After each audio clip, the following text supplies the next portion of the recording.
Esta semana Ecuador chequea a la UNASUR. Primero que todo, ¿qué es la UNASUR? La Unión de Naciones Sudamericanas está compuesta por los 12 países de Sudamérica: Argentina, Bolivia, Chile, Ecuador, Guyana, Surinam, Uruguay, Paraguay, Brasil. Y si me olvido de alguno, ustedes ya saben. ¿Y cómo empezó toda esta historia? El 8 de diciembre del 2004, en la reunión de presidentes de América del Sur en Cusco, se creó la Comunidad Sudamericana de Naciones, con la finalidad de integrar procesos regionales desarrollados por el Mercosur y la Comunidad Andina. Esta primera célula daría paso a la conformación de la UNASUR. Así, entre 2005 y 2006, los jefes de Estado de los países miembros establecieron un plan estratégico para consolidar una agenda común en la región. Y en abril del 2007, durante la Cumbre Energética Sudamericana que se llevó a cabo en la isla Margarita, en Venezuela, decidieron cambiar el nombre de Comunidad Sudamericana de Naciones a Unión de Naciones Sudamericanas, UNASUR. El 23 de mayo del 2008 se designó como la sede permanente de la Secretaría General a Quito, y su tratado constitutivo entraría en vigencia el 11 de marzo del 2011. Esta organización tiene por objetivos específicos fortalecer el diálogo político para asegurar la concertación e integración regional, así como la cooperación económica y comercial entre sus países miembros. Es algo así como un intento de Unión Europea, ¿no? Algo así. En claro, la UNASUR intenta fortalecer las relaciones entre los países miembros, priorizando el diálogo político, pero sin dejar de lado los ámbitos culturales, sociales y económicos. El asunto es que la UNASUR está en crisis, empezando porque 6 países, Brasil, Argentina, Colombia, Chile, Perú y Paraguay, decidieron suspender su participación. Y más recientemente, incluso Guyana se sumó a esta iniciativa. Dato curioso, el canciller chileno Roberto Ampuero dijo en abril pasado que la UNASUR no conduce a nada, no ayuda a la integración y no ayuda a resolver los temas. Un poco de historia. Inicialmente la UNASUR funcionó en gran parte por el consenso en el clima político sudamericano. Cuando estaba en el poder Chávez en Venezuela o Lula en Brasil, y esos países contaban con una economía fuerte, allá por el año 2008. El fundamento estaba en la confianza entre los mandatarios. En esta ocasión, y para entender un poco más, lo consultamos con el ex vicecanciller Francisco Proaño Arandi. Constituye una frustración que un proyecto de integración de la envergadura y de las expectativas de la Unión de Naciones Sudamericanas, UNASUR, esté en estos momentos abocada al fracaso y tal vez a su posible disolución. Sin duda alguna, América Latina y especialmente Sudamérica siempre ha tenido como un norte la concreción del llamado sueño de Bolívar, que empieza en el Congreso Anfictiónico de Panamá, de que seamos una sola nación. Pero si no es posible por lo menos tener una integración entre los países que forman especialmente Sudamérica. Ha habido varios proyectos de integración latinoamericana, sudamericana, que mal o bien fueron cumpliendo sus objetivos, pero nunca se llegó a algo tan importante como parecía que iba a ser UNASUR. Tenía por objeto hacer frente a los desafíos de la globalización. O sea, un país solo, un país en desarrollo, puede mucho menos que varios países.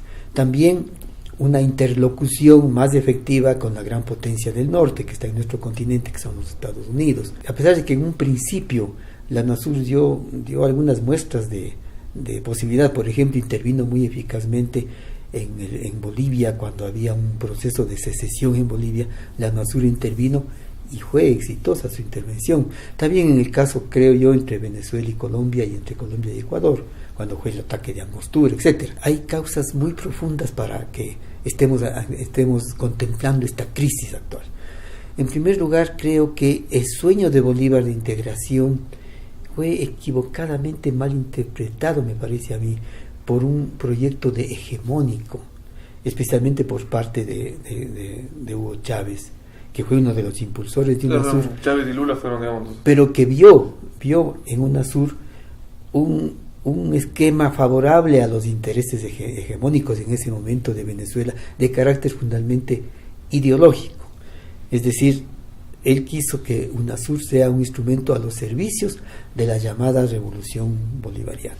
Y eso pues necesariamente iba a chocar con la diversidad de pensamiento, de intereses de otros países de la misma región sudamericana. Han seguido tratando de que la UNASUR sea un instrumento para defender los intereses del gobierno venezolano y, digamos, hacer frente al aislamiento que ha comenzado ya a darse, sobre todo en los últimos meses, con la emergencia del llamado Grupo de Lima, con los cambios que se han dado en países como Argentina, Brasil, que eran soportes del proyecto de UNASUR sustentado por Venezuela.